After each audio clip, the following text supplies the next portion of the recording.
Welcome to I Love My HBCU ? The podcast where we express our undeniable love for HBCUs, but where we are also not afraid to address a few tough questions. So, sit back, learn a little, love a lot, and rep your HBCU. It's another episode and another reason to love your HBCU. And today, I have a first, Derrick Louis from Houston Tillotson. He's our first Houston Tillotson alum guest in any capacity. Derrick, how are you? I'm doing good. I'm blessed. My skin is popping. I feel like the melanin is out there. My skin is glowing, so I'm doing good. I can't complain. I'm in good spirits. I love it. I absolutely love it. So I take pride in knowing how to pronounce the name of your university or of your alma mater because Thank I'm you. one of those few humans who used to pronounce it as Hoston Tillotson instead of Houston Tillotson. Do you hear the former a lot more than the correct way to pronounce it?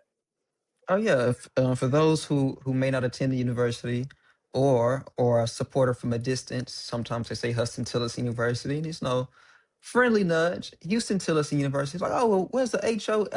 Not that Houston. This is the Black History here on Blue Bonnet Hill. It's Houston Tillotson. So it's always I think like a running joke that we get with folks. Also with like prospective students, they may pronounce it as Yes. Huston Tillotson, but that's why you have Black institutions to also educate, realign, and that you have a different understanding of what the proper pronunciation is. Absolutely. So I'm going to have you, and I hope I'm not putting you on the spot when I do this, but I'm going to have you give us a little bit of a history lesson or be the brand ambassador for like 90 seconds on Houston Tillotson University. And I just decided to start doing this recently because I read a recent report. If I'm not mistaken, it's from the UNCF that says that the percentage of high school students in 2026, at least that's when we got to read the study. The study came out, I believe, last year. But in 2025, 2026, the percentage of high school students who know about HBCUs, regardless of race, is still at a very meager number. And so, because of that, especially when I have a guest coming on for the very first time from a university that we have not spoken of yet, tell us a little bit about Houston Tillotson University. And before you start, I am proud to say that I have visited twice. So most people, when they go to Texas, there's so many other institutions, including HBCUs, that they're able to rattle off their tongues. I am proud enough to say that I have visited Houston Tillotson's University twice. So give us a little bit of history, if you will. If not history, brag on Houston Tillotson. Tell us why anyone might want to consider Houston Tillotson as a university to attend. Yeah, that's great. Appreciate you for that. You are putting me on the spot with history, so I have to think about understanding going back to when I was a tour guide on campus. But let's start with the latter, right? When we think about Houston Tillis University, one, it's in Austin, Texas. It's in Austin, Texas. Austin, Texas is the capital, it's the city capital of Texas. So you think about a HBCU being located in the capital city of a state, which also when we think about Austin, it's one of the fastest growing cities within the state. There's a lot of opportunities, corporation, businesses that are coming there. When I was a tour guide, I would say that this is a small campus with a lot of large opportunities. You visit HT. It is four corners. It's one block, 900 Chacon Street, right? But the opportunities outside of those four walls really cultivate the experience of what a student can get and gain from that university. And I always say that half the battle is showing up. The student population is a bit under 1,500, right? But with that, as far as you thinking of Black students, you're thinking of also students, brown students that are getting the education, but also being after they get their education in their field experience from Houston Tillis University, they're now going out into these different areas where they can make an impact in the area. When you think about tech. when you think about social sciences, when you think about education. Education is something that's really heavily emphasized at Houston-Tillotson University, but also making sure that there is more emphasis on males that are being there and being taught to go into the field of education. But history-wise, right? We always say that Houston-Tillotson is the first institution of higher learning in Austin, Texas. Usually, when you say Austin, Texas, people think of the University of Texas. Go Longhorns. That's Mm-hmm. cute. That's cute. But this HBCU on the other side of I-35 was there even before there was the University of Texas at Austin, right? Wow. And we see that on the east side of Austin, that was in 1875. I think another thing that people don't realize is that it was two separate institutions at one point. It was Tillotson College, and then it was Samuel Houston College, right? They formed together in 1952, forming Houston Tillotson College. In 2005, that's when it became Houston Tillotson University. So the legacy of Houston Tillotson goes far back to 1875 as two separate institutions, them merging together for a grounding for Black students to get their education. And then, of course, in 2005, it became a university. So that legacy is still continuing as far as making sure that there is a space for Black students to receive their education. And when you think about even some of the buildings on there on the campuses, a lot of them have national historic landmarks. Why? Because at one point, think about 1875, the Emancipation Proclamation wasn't too far behind that. Free slaves at that point built some of those buildings on campuses that are still there today. So we take great pride in terms of the historical preservation, but also knowing that history because that also carries us through and understanding the sacrifice that was done to even for us to have an education on that particular campus and continuing that legacy of excellence. You said I put you on the spot. You did a Yeah. pretty amazing job for somebody put on the spot. I'm horrible with numbers. So the way you were just rolling off dates and numbers, I was like, what? If this is what it looks like with you being put on the spot, I don't want to. I can't even begin to imagine what a treat one would get if you knew that that's what you were going to be talking about. You gave us a history lesson, and I appreciate it. I really really Appreciate do. that. No, it was amazing. I'm like, wait, he's giving names, he's giving dates, and this is what it looks like with you being put on the spot? Okay. Derrick, as a student, you're a high school student, you are thinking about going to Houston Tillotson University. What's the one thing that should excite you about the university? The culture should The excite you. culture. What is the environment, right? Understand, of course, like, yes, when you think about an institution, you want to make sure that, hey, does this school offer the major that I Of have? course, of Right? course. Let's connect. Let's make sure when we are investing to an institution, is it giving me what I'm asking for?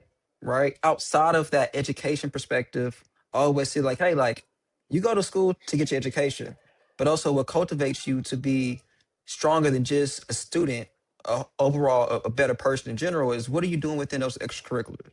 How can you connect to the environment in a different way?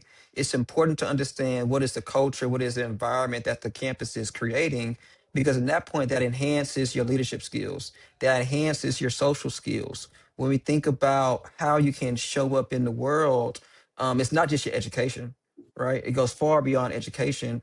What are you doing Absolutely. to expand your network? What are you doing to understand and take risk, right? One thing that I learned when I was in college is you have to take risks so that you can actually learn what to do. Even if you fail, figure it out. It's trial and error, but never be scared to step out on faith, on a idea, on something that you want to change.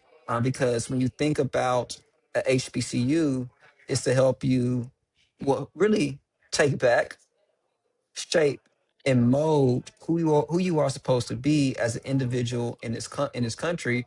But most important, when I say take back your right mind, right? Mm, Mold you mm. into somebody that's different. And then after you leave this place, you would not leave here the same way that you came.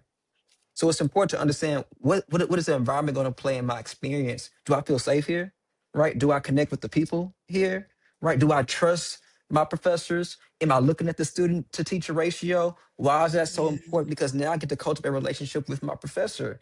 I get to have an actual open relationship with the university president. And it's not for the heck of like, oh, I have a relationship with these people. These are also individuals who are literally shaping, molding, and cultivating you as an individual and looking at your potential that you don't even see yet, right? Yeah. And if you have somebody that can look at your potential and they're pushing you towards that because they're more invested into you in another way that you wouldn't even understand, that is monumental. Now, do people get that on the first time when they go visit the institution? No, but I do think that is something to consider and to think about as what is the environment that I'm going to be in? Am I going to be safe?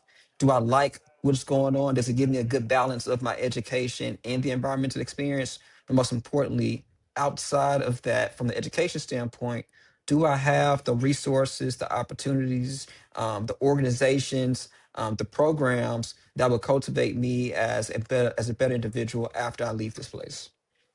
So thank you. Thank you. And listen, you may be the president one day of Houston Tillotson University the way you're going, because everything you just said, I don't see how a parent or a high school student doesn't say, even if I'm not going to get that the minute I walk on campus, it's something to aspire to.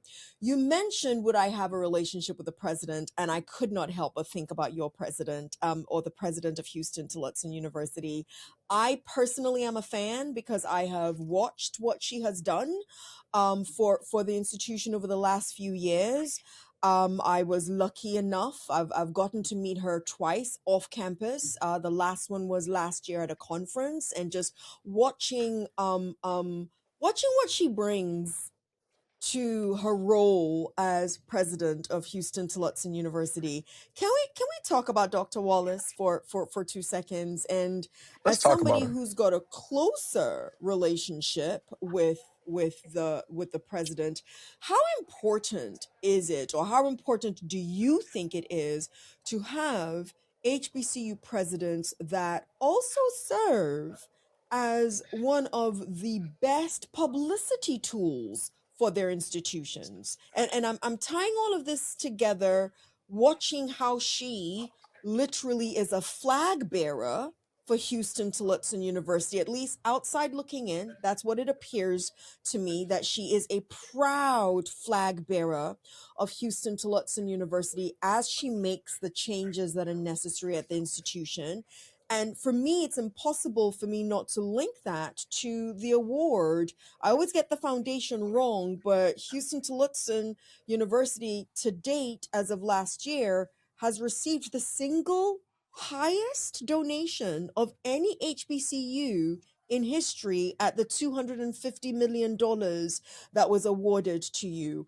Um, so tie that in for me. How important is it to have a president like her at this time for Houston Tillotson University?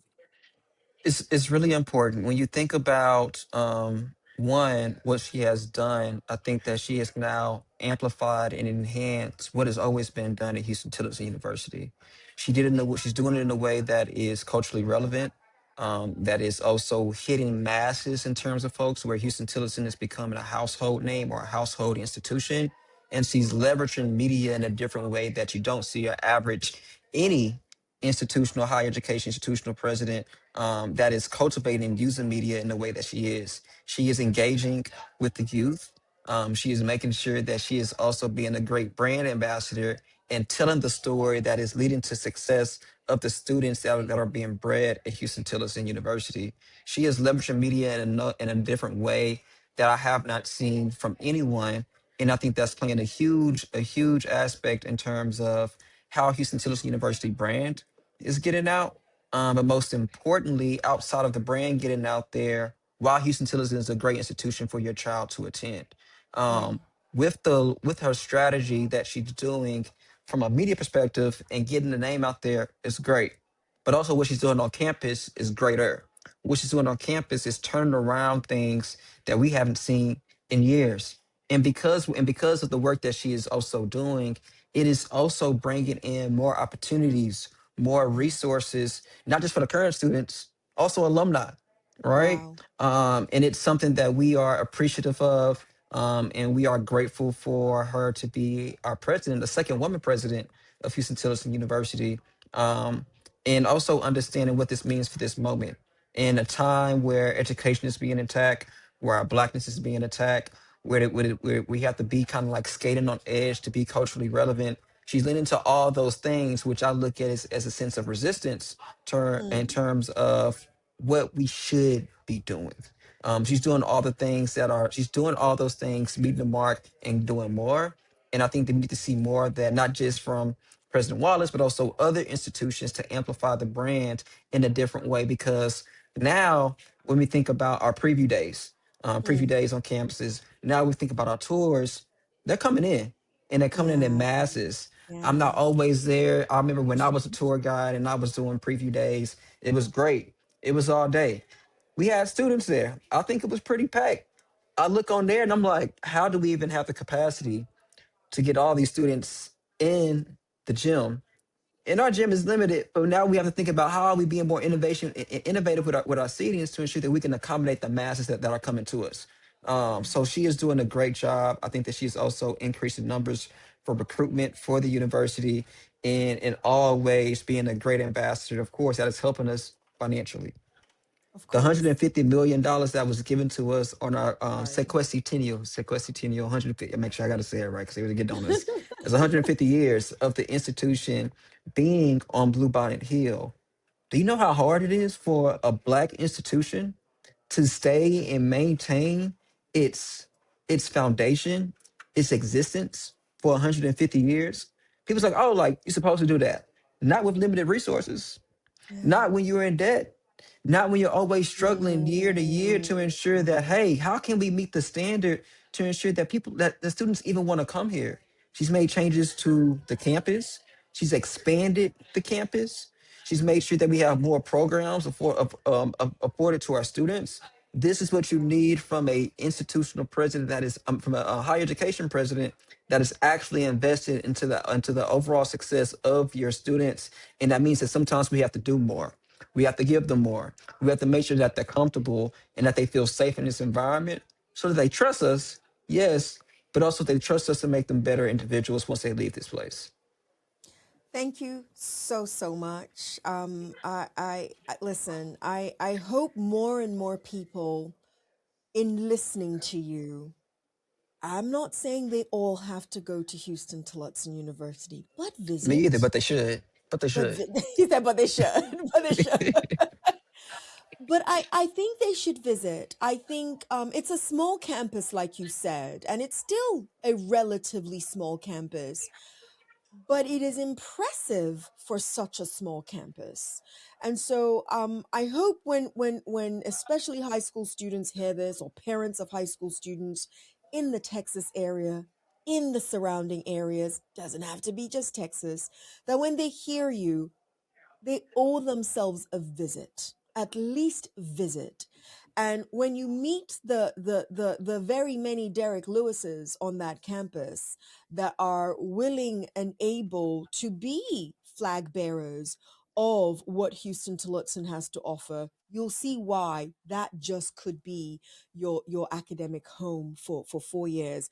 Derrick, let's turn squarely on you, because I know I started with Houston Tillotson, and I'm excited to do so because I know even when I talk to people now about HBCUs and I rattle off the names of HBCUs and I mention Houston Tillotson, they look at me like, what?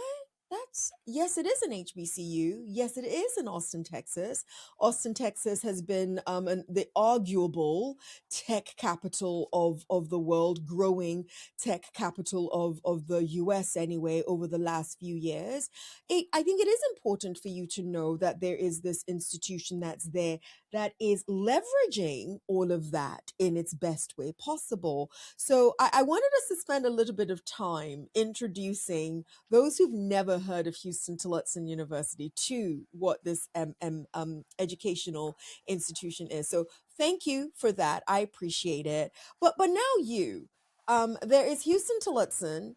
it is a part of your story, but your story is so much bigger. Sorry, I'm going to say it's so much bigger than the institution. And I think people are going to get to hear in a second why I'm saying that. But before I do, before we go there, I want to treat you to our rapid fire segment. I'm going to throw as many questions at you as possible. I love how everybody just smiles at the rapid fire. Like, what is Mm, she about to ask me? let's go. Let's go. Let's do this. All right, so I'm going to throw as many questions at you in 67 seconds, and I'm looking forward to your answer. Are you ready? I'm ready. Describe your HBCU experience in one word. Impactful. Impactful. I love it. If your time in college was a song, Derek, what song would it be? Mm. Walk We're the going to be block. I friends. go hard in the paint. Okay, Waka Flocka. I actually know who Waka Flocka is. I'm proud of myself. But Waka Flocka, go hard in the paint. What would you have wanted to tell your college roommate but didn't? We need to clean more. We need to clean more. Thanks for the honesty, Derek. Some people give us these lame answers. They're not lame. They give us these soft answers. Thank you for the honesty.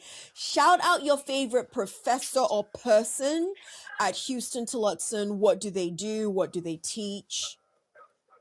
Dr. Carlos Cervantes. This was my head of my department. Was someone that was a bit different in his teaching and his orthodox, but was always had a standard of excellence and did not shy away from that. So I appreciate you, love Dr. it. Cervantes. Carlos Cervantes, beautiful. Unorthodox training. I love it. On a scale of 1 through 10, how good of a student were you? 10. You talking to Derrick Louis? 10. Excuse me. Yeah. Excuse me.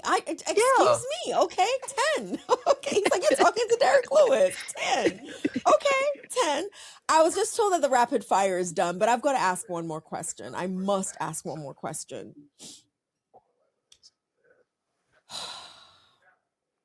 This is just a question for you. I've never asked anyone this question in the rapid fire, and it's ending it anyway. The Target boycott, yay or nay? Yay. Yay. We're going to get into why. I want to hear your why in a second. I want to hear your Okay. why. But before then, you are from Texas, right? Mm-hmm. Yes. From Texas. Pronounce your city for me because I saw it and I did not want to mess it up. That's good. I appreciate that. Lamarck, Texas. Yep. Lamarck, Yep. Texas. I love it. I almost, guys, let me tell on myself. I almost called it Lamarque because of Mm. the The spelling at the QUE. end, the QUE, Yeah. but it's Lamarck, Texas. And thank you for acknowledging that I did not want to mess it up. Thank you for that. I sincerely appreciate that. So you're from Lamarck, Texas. You ended up at Houston Tillotson University, but I want to hear your college selection journey. When Derrick Lewis leaned in and said, "Of course, you're talking to Derrick Lewis." I was a 10. That means you were also a student that could have gone anywhere. Why Houston Tillotson? How did you select there? There's several other institutions in Texas alone. How did Yeah. you select Houston Tillotson? So we didn't talk about this, but I transferred it to Houston Texas University. I Okay. started off, graduated Lamarck High School 2014. I was okay. I think I got through because I was a decent athlete, and I always had the aspiration of like, oh, I just want to get away as far as possible from my small little country town called Lamarck. I started off at Angelo State University, West Texas. PWI. Had a great time that I was there. Went there in 2014. And when I was there, I'm like, hey, like there's a lot that's going on. It's also the same time, August 9th, 2014, it's when Michael Brown was shot and killed, right? So when I got on campus, I had immediate culture shock. I'm now part of the 3%, 4%, maybe 6% on campus of Black students. And while the university was great, gave me a great institution, saw a lot of innovation there, got a chance to do study abroad there. I realized while I was there, like, it's good, it's cool. I'm getting involved, I'm getting leadership qualities, but I was like, I'm missing something from as a Black man. I need to go to a HBCU. I don't know where, but I understand that whatever I'm getting my education at, I'm going to get it. But the experience of who I am and my blackness and my core, I know that's needed. I can't connect with you on a leadership level if you're not understanding my experience and where I come from. I can't connect with you in terms of you developing me if you don't understand my culture. And that was the disconnect that I was getting, right? So when I was transferring and I was looking at different HBCUs, I'm like, hey, let me think about what's going to give me the best opportunity. So when I talked to you about Houston Tillotson, it being in Austin, it was the fastest growing city in Austin. It was bringing in nothing but businesses. And I realized how much your external environment had a role in opportunities and what and what that can give you depending on where you got your education at. When I was at Angelo State, far West Texas, oil rig, was really too much that I can really do in terms of expanding my experience. When I get to the city capital of Austin, Texas, now I can dip into everything. There's opportunities everywhere and it's unlimited in what that can look like. But I always say like half the battle is showing up. So the thing is, I didn't even go on a tour at Houston Tillotson University. You I said did you my did research not. based on. I did not. I did not see the campus until I had to register as a student. So that had to be nothing but faith. I showed up there and I was like, "Oh, what? What is it? All right, all right." The That's process was a real. bit That's different. real. The Yes. process was different. I was okay. This is a smaller campus. Okay, but when students got there, I got to see what was the hype about a HBCU in a different way, not just from the standpoint of, oh, it's black people. Yeah. Mm, But Houston Tillotson taught me that it was cool for me to be black, right? My full black authentic self, to get an education, right? And that's also as looked at as cool, right? And it's like, oh, like how can I be in this space that can give me what I need culturally, right? Lean into what I want to be and mm. still respect me into who into who I want to achieve or who I want to be in the future. And that's what Houston Tillotson gave me. It gave me that when I was talking to the admissions counselor. Shout out to Asia Haney, who had a real pivotal role in getting me to Houston Tillotson University. But most Love how importantly, you know all the names. I love oh this. yeah, I yeah, love yeah. this. Asia Haney, Jeffrey Pierce, admissions team did a great job with ensuring that outside of all the things that I wanted to do, they challenged me to be the person who they saw the potential in. Um, so that's what led me to Houston Tillotson, the city, the opportunities. It makes sense that you have an HBCU in the capital city. There's nothing but opportunities, and HT definitely delivered on that in a number of different ways. I got involved in a number of different organizations. I was a re-ambassador. I was just a tour guide. I was an athletic trainer. I was a part of the Mind Ministry. I also started the NAACP reactivated the NAACP on that campus. Um, what else did I do? I think that's just about. I'm not pretty sure I'm missing something. As far as I'm student sure you're leadership missing a few as things. well, but within that, right, it really enhanced my experience as well because the opportunities they all taught me something different. They all gave me something different too. I wasn't just focused on kinesiology and health, right, but also dipped into other aspects that helped me in my overall well-being.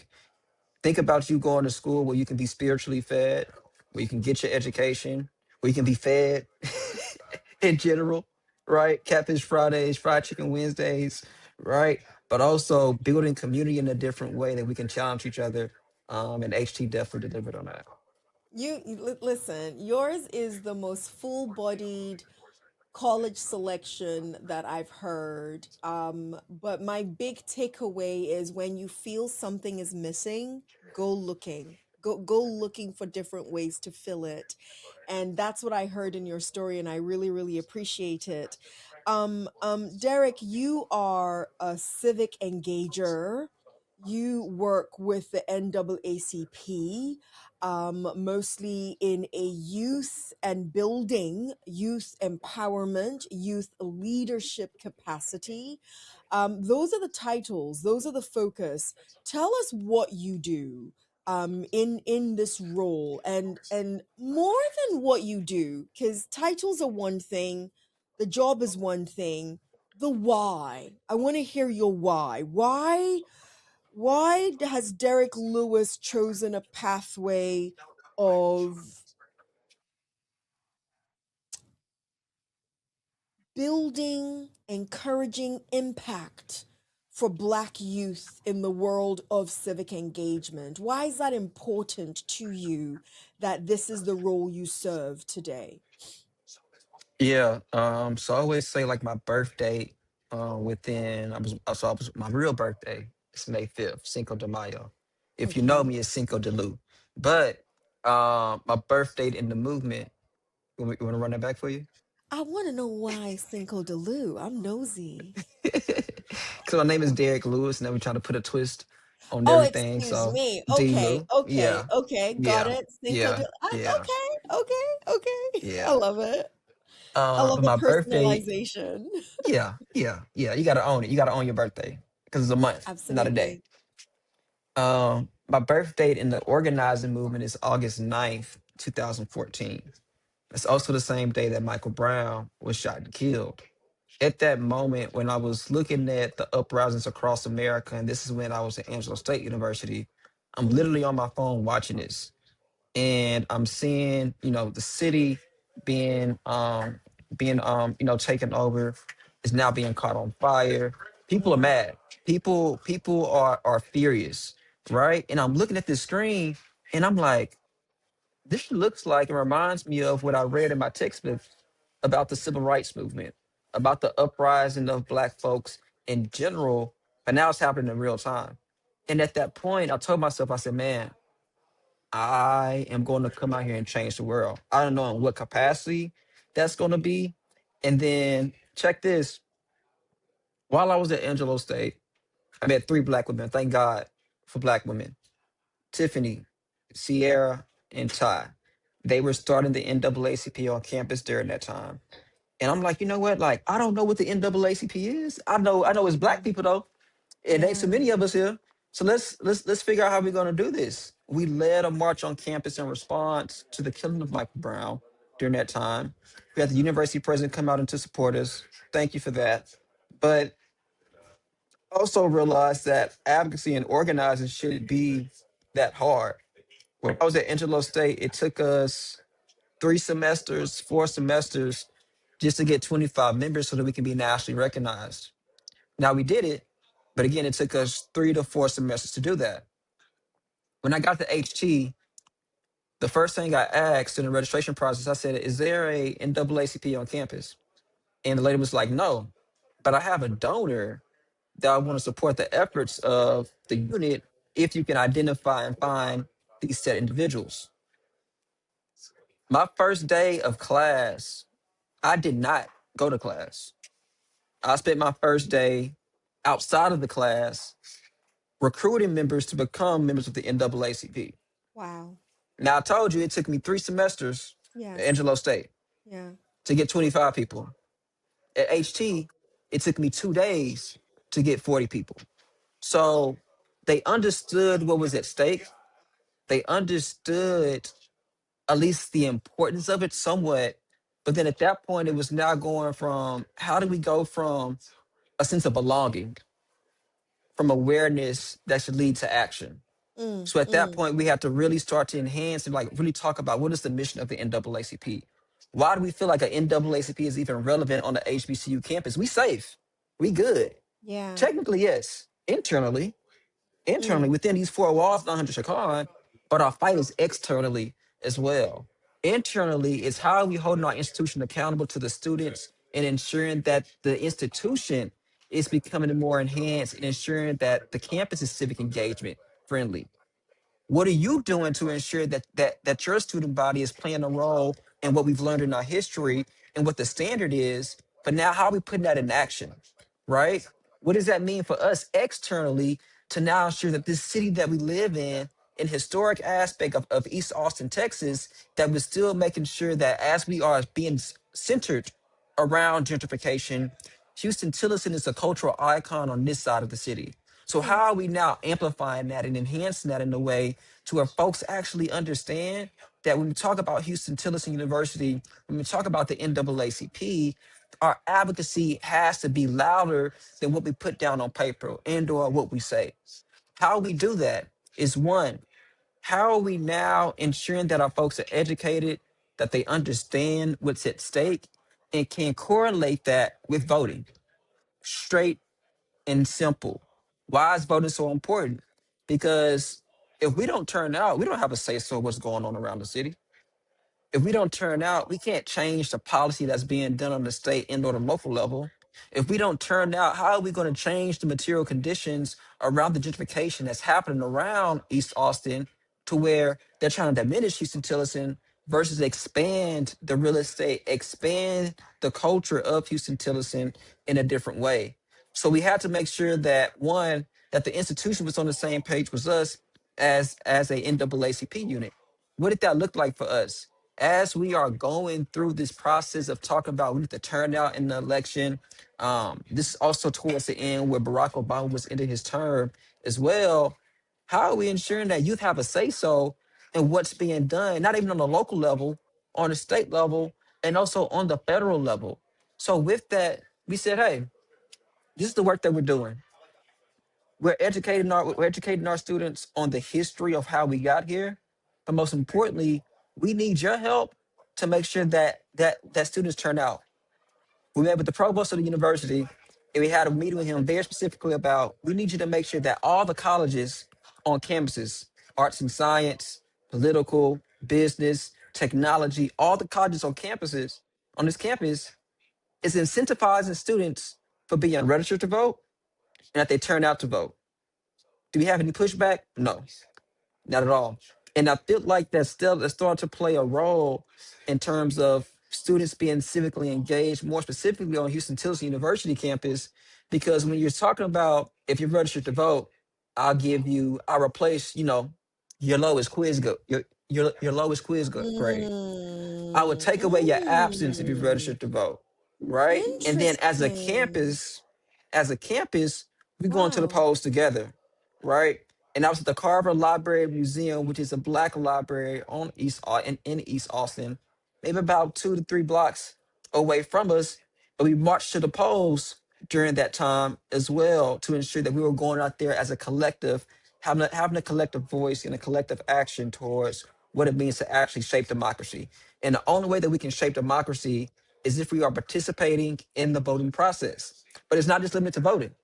We also showed up to city council meetings to make sure that our voices were being heard when it came to the juvenile curfew, when it came to how Wow. tobacco companies are target marketing the community of color. And we had a very clear distinction in between East Austin and West Austin. East Austin is the black side. That's what HT is. Down the street, they're corner stores. You know what a corner store is. It's an Mm-hmm, elementary mm-hmm, school right across the street from Houston Tillotson University. Now, the problem with tobacco companies and target marketing is they target black and brown communities, they target youth, and they're going to ensure that they can get as close as possible to that. In that community, it was flooded with tobacco advertisement and alcohol. And we have to bring to our students' attention is, hey, tobacco companies are literally targeting us to kill us. They're not. They are literally trying to diminish our health. More specifically, our respiratory system. You're more engaged to do it. But college students, we're college students. We're gonna engage in a Yeah. number of different Yeah. ways. How Absolutely. candid can I be on here? Can I be real candid with you? Right? Yeah. We on Fridays. We're gonna go out to eat. I mean, we're gonna go out to eat and drink. And We're gonna go to drink. six. We're gonna go to Sixth Street. We're gonna have a great time. Pure candid, being pure honest with you. We're gonna smoke our cannabis too, right? But how are you being smart about what you put into your body? Now, the piece of it is we told them that tobacco companies they target market the community of color based off of a median income. East Austin, where gentrification is starting to take over. You're still in the, I want to say the projects, but that's where the majority of your black folks Oh are, and you yeah. still have affordable housing, right? We go to West Austin, UT, University of Texas at Austin. I said, hey, compare this corner store here in East Austin to the 7-Eleven in West Austin, which is less than a mile and a half, 2 miles. Oh, you got 2 for 1 bananas. Oh, you got smoothies, you got drinks. I said, yo, it's intentional. What you see is what you're going to indulge in. It's what you're going to engage in. And you see that our corner store, which is also supposed to be giving us the same products, they are purposely targeting and plastering the store with Swisher Sweets, backwoods, alcohol. It's intentional. So now our fight is towards these corporations and what they and what and how they are targeting marketing how they're target marketing our community, but most importantly, for the local government, for the mayor of Austin, for the city council, Hmm. what are you all doing towards these corporations? What does it look like to have a tax on tobacco? What does it look like to actually ban tobacco in Yeah, in the in city that of area. Austin? Yeah. So that was our fight. Did we win? No. But I think we did enough. I think we did a good enough job to bring the sense of awareness of how important the health There we is and how this go. correlates to the democracy and how also local city officials can also have a role in ensuring that they are protecting their community and their best interests. I love how you said, did we win? No. But Yeah. in the process of the fight, there is heightened awareness whereby people can start making different choices for themselves that they may not necessarily have made prior till. Derek, you schooled us on so many different things. Those who know and have been here a while know that I write a lot of notes when I am listening and having these conversations with my guests. And I'm just going to throw out, you don't have to actually answer any of these questions that I'm asking, but these are questions I wrote down as you were talking. Um, for some of it, I wrote, what responsibilities do HBCUs have in this awareness? And as I wrote that, right afterwards, you gave us the breakdown of what your professors did at Houston Tillotson to encourage students to go out and vote. That's music to my ears, the connection. I'll drop your lowest your lowest absence, or I'll drop your lowest quiz score. That's incentive. So I loved that. So after I wrote the question, I heard you say that. I have another question that I do want you to answer, and it's a little bit of a rhetorical question, don't get me wrong, but it's something that I and my team as social impact people think about all the time. Number one, do you think the youth voice is taken seriously? And I have so many thoughts on that that you and I can talk about once we finish this recording. But do you think the youth voice is taken seriously is number one. Number two, why don't we have more youth voices? You talked about making sure that the students at Houston Tillotson who are part of the NAACP didn't just have their voices impacted at the local and state levels, but the drive is to get it even at the federal level. Why is it missing? So number one, do you think the youth voice is taken seriously? And I'm not talking about at Houston Tillotson. I'm talking about generally in this civic engagement, social impact world and space that we find ourselves in. So that's number one. Number two, why don't we find more of those voices at the federal level? And this isn't a what is Derek going to do about it? This is more so, I'd love your take on what you see in your journey of civic engagement. You're Yeah. like me, you're an So academic. You write these things yeah. down before you say them. I love it. I absolutely love it. So are youth voices taken seriously? I think it depends on where you are and what time that you're in, right? I think everything is based off of location, time, and place. Location, time, and place. 1960s. When you think about HBCUs and the resistance that we've seen in the civil rights movement, sometimes you have to think about the A&T 4, right? Sometimes you have to think about the work that was done at Southern University and how they fought back against their institution in the state as well. Absolutely. Sometimes you have to think Mhm. about how Houston Tilson University students also had a role into the integration of Black students being accepted to the University of Texas at Austin. So HBCUs have always played a role in terms of resistance and advocacy. HBCUs were birthed in a sense of resistance in higher education in general, right? So it's always been a role of HBCUs. So time and place. Are youth voices taken seriously today? I think youth voices have a platform. I think that they Mm, have a way that they can be heard. I don't think that they're being taken as serious. Because if we listen to youth and we actually value what youth are saying, youth actually serve as the moral compass of where we should be going across the world. If we think about how things were shifted then during the civil rights movement, one plus one equals two. Sometimes some things don't have to change. Youth were listened to and things changed and they were advanced. Same thing here. Are we actually listening to youth when they talk about, hey, I'm not safe because of the consistent gun violence that is targeting our mm, communities? mm. Have we seen anything in terms of gun reform? In some places we have. Federally, we have not, right? When we think about youth voices and they saying, oh, I'm not well, mentally, emotionally, mental health services depends on where you are, right? It's not consistent enough to where all youth are getting what they need, but some of a few.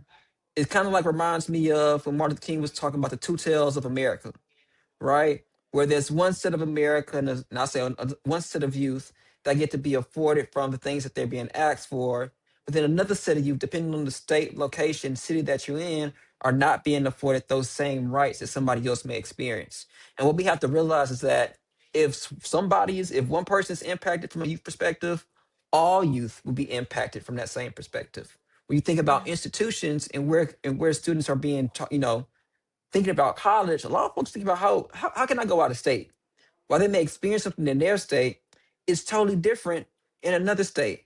And it shifts their mind completely of like, what world have I gotten myself into? Yes, I came here to go to school, but I live in a place where the air is polluted now. If I think about, Mm, oh, I want to go to Southern University in Baton Rouge, they are part of Cancer Alley. What is Cancer Alley?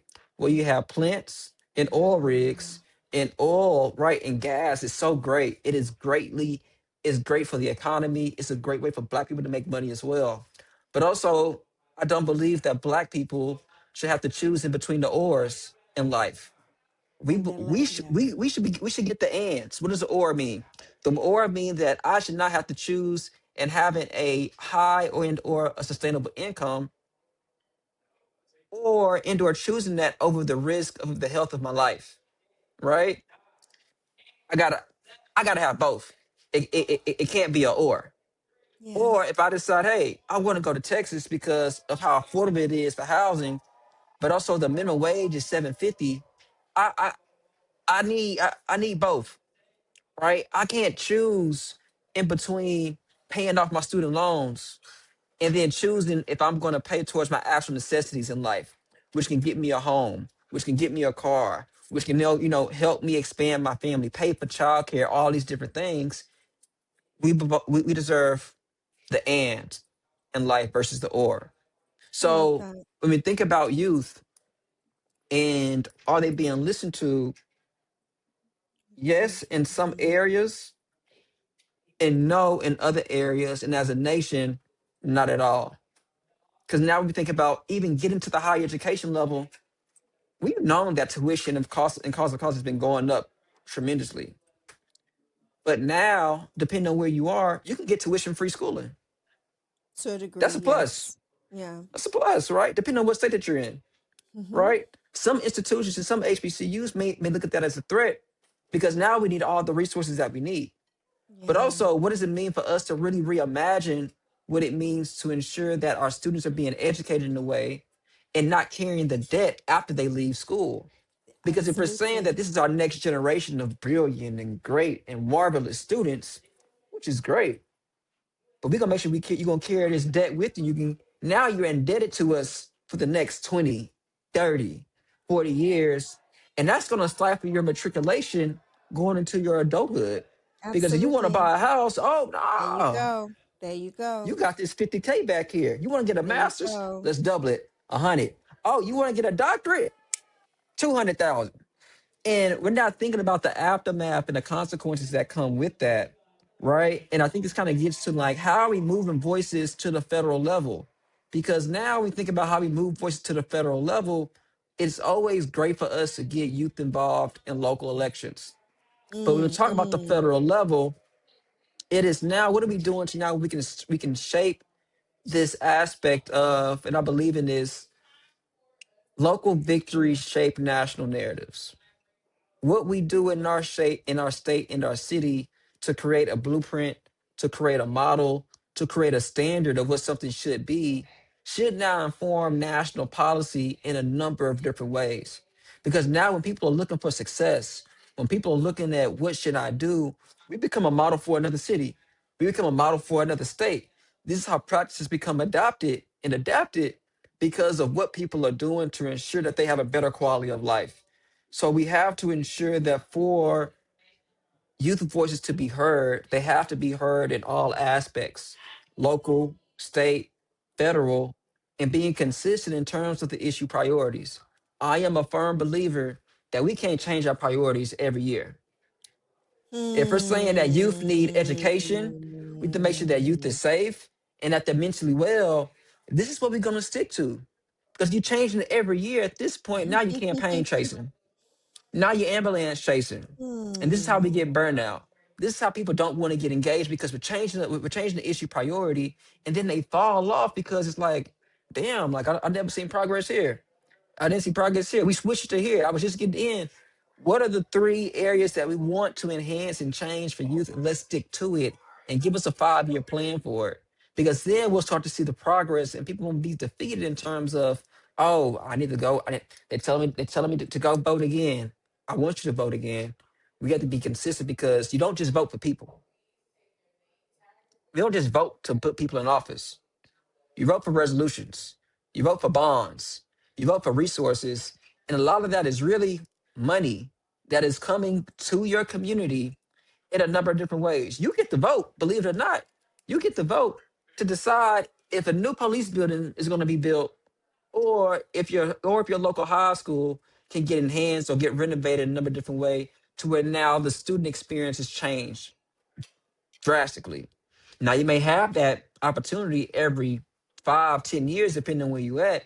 But when it pops up, we have to make sure that we show up and show out to make sure we can take advantage in shaping what our communities look like. Derek, can you? I'm gonna put you on the spot in a real way this Yeah. time. You thought I put you Okay. on the spot before. I'm gonna put you on the spot in a real way this time. You must promise me that he's like, listen, I don't make promises I can't keep now. The Yeah. way Don't the way make his promises I head can't went keep. back,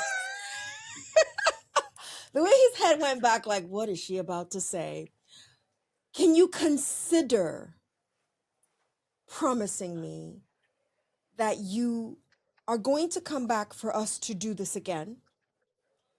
And when we do this again, the conversation is just going to be about the youth power in voting, the youth power in their voices, the youth understanding what their power is. I want us to have that conversation, and I want that to have that conversation. So most people just think about elections, as you and I both know, as the presidential elections. That's when most people get up in arms. But even with regards to those up in arm elections, you want to look at it as every 2 years, not every 4 years, because in 2026, we are in 2026, there are a bunch of different elections that are going to happen at the state level that is going to signal what's going to happen in 2028. You and I know this. Most people who are in this work know this. But most Yeah. people just sit down and just wait. until the next one. And this that you said something, local victory shapes national progress. There's so much I want to tease out, but I know that if we do that, you and I are going to be on this recording for the next 3 hours. I know this. Yeah, So I want us to, again, now that you've heard what I'm asking you to promise, can you promise that we're going to do this again? I can promise that. You I can can promise promise that. that. Yeah, Okay, I love it. I yeah, love it. I love yeah, it. Because yeah, he initially the look on his face is toast, and I'm not about to say yes to something when I don't know what it is you're asking me to promise. I love the way you broke a lot of these things down that I want more and more youth to listen to. And what you and I both know about this generation of humans, not just the youth, this generation of humans is you kind of have to repeat the same thing over and over and over and over and over again for them to get it. Say it a yeah, little bit differently every now and then as you repeat it. Otherwise, it's in one ear out the other. I love how you talked about we can't change issues. We have to change priorities. I love how you talked about we're voting for resolutions. I need more and more of the people who get into this work to understand what the mission is. Because I got excited as I was listening to you, because as I'm listening to you, I'm like, if only we all understood that we're not voting for the person. It's not the yeah. person you're supposed to be voting for. But I listen, my field is public relations. That's how I started. And we've studied time and time again. Derek, guess what? Most of us are voting for the person. Do we like what the person sounds like? Do we like what the person looks like? Do they look attractive, Derek? Sometimes it is that simple for a good number of us. Do they look attractive? Do they look like they could be my president or could they be my senator? Could they be? Has nothing to do with the issues, but that's not how Mhm. we should be voting. So thank you for saying yes. Derek, I can't imagine that this is the end of our conversation. And it makes even what I'm about to ask you, like, of course, there's a bunch of stuff I did not bring up, but is there anything pressing that you want to share with the audience that you're like, wait, I thought we were going to get to this, but we didn't get to this? Again, you and I are going to have a next time. Let's be clear. But for today, Mhm. for now, is there something that Tosin should have brought up that she did not bring up that you'd love to bless the audience with? So, when think about HBCUs, right? Some oftentimes we talk about the experience that may come from an organizational perspective. If that's Greek, if that's what a campus can give you from a leadership perspective. Are you joining the honor societies that may be correlated to Mm, your major? You know those things. I think those are really really absolutely. important. But also we know at HBCUs, depending on what your day was for HT, um, Thursday mornings we did not have class. It's a few reasons why. One, every Thursday they was cutting that lawn. They're gonna make sure that the grass is cut, landscape is good. The main reason why we did not have morning classes on Thursdays is because we had chapel, right? And with every institution, somebody can correct me if I'm wrong, and I don't think that this is off. There is a spiritual aspect that is important to a student while they are on that institution to be spiritually fed while you are away from home. And you getting that spiritual feeding is imperative in terms of understanding the higher power and how he has his hand on you throughout this process. It also makes you think about the history of our ancestors and what they had to go through. Oftentimes, when you've been on the HBC, you're going to get that context of what happened before, ancestors. And when you think about it, it was like, how in the hell did they do all this? How in the hell did they survive this? How did they get through this? And for me, it was through understanding that I'm one of God's chosen vessels. We are one of God's chosen vessels. He has not forgot about us. So the spiritual aspect for me was ensuring that for me, my ministry was mine. And I participated that within the chapel aspect of it. But how important it is for you to show up to chapel and to be engaged in that so that you can be spiritually fed which can also help you mentally. So really want to add in on a piece around what it means for you to lean into that chapel space. It's not church. It may not be your church in this sense, but it does give you that environment that's needed that can give you that balance. Those mornings that you have off where chapel is getting, if you need to sleep, sleep. But find you that balance where you can get spiritually fed because it's afforded to you and it's intentional. This is not anything that is new. This is embedded within our HBCU culture. It has always been embedded into our HBCU culture. So now when I think about, oh, like how did they get through this, through those tough and tiring times where it didn't seem like they had any help, where there wasn't no funding, where they was making the threats in terms of this institution is going to get shut down, this institution is not going to have its accreditation, was nothing but God.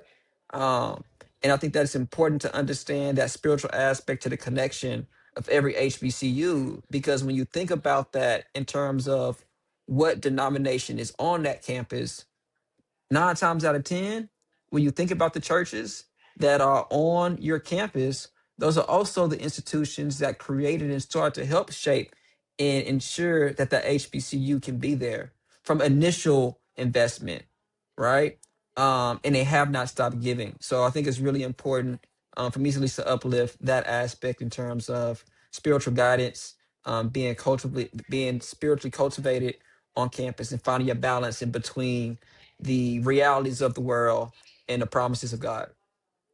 I appreciate you. I appreciate that. My big takeaway from what you just said is as you keep going, spiritually reset as well. Take a minute and get balanced and spiritually reset. I appreciate that. Derrick, leave our audience with a parting word or short phrase on why you, Derrick Louis, loves HBCUs.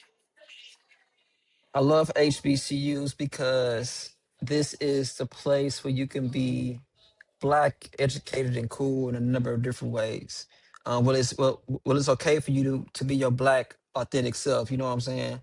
Well, it is all about you in terms of being black excellence, redefining what black excellence is, but also doing it in a way to where you can do it with people who look like you, who share the same values as you, but most importantly, who's going to support you on your journey. It is crazy that I'm still connected to almost all my classmates. Wow. While I have departed Houston Tillerson University. Do we have to talk every day? No, but the relationship is there from the fraternity just to people that I worked with on campus. But I love my HBCU because it has given me another sense of family, or what we call family, because we're the Rams that would never, ever, ever depart my community. So that's why I love my HBCU. Derrick Louis, thank you for a very, very substantive conversation. Thank you also for promising that we're going to do this again and have a conversation fueled on youth engagement and youth empowerment and their voices in our current social impact and civic engagement climate. To those listening to the sound of my voice and to those who have tuned in to watch this brilliant conversation with Derrick Louis. Thank you so much. I think it is impossible for you to have heard us and not like this episode because of Derrick. So please go ahead and like this episode. And don't forget to subscribe to I Love My HBCU. Yours in HBCU love. See you next episode. Derrick, thank you, thank you, thank you. Thank you. You've been listening to I Love My HBCU ? Let's keep the conversation going as we share our stories and encourage more practical support of HBCUs, whilst of course holding each other accountable. Don't forget to follow and subscribe for the latest episodes. Until next time, love and lift your HBCU.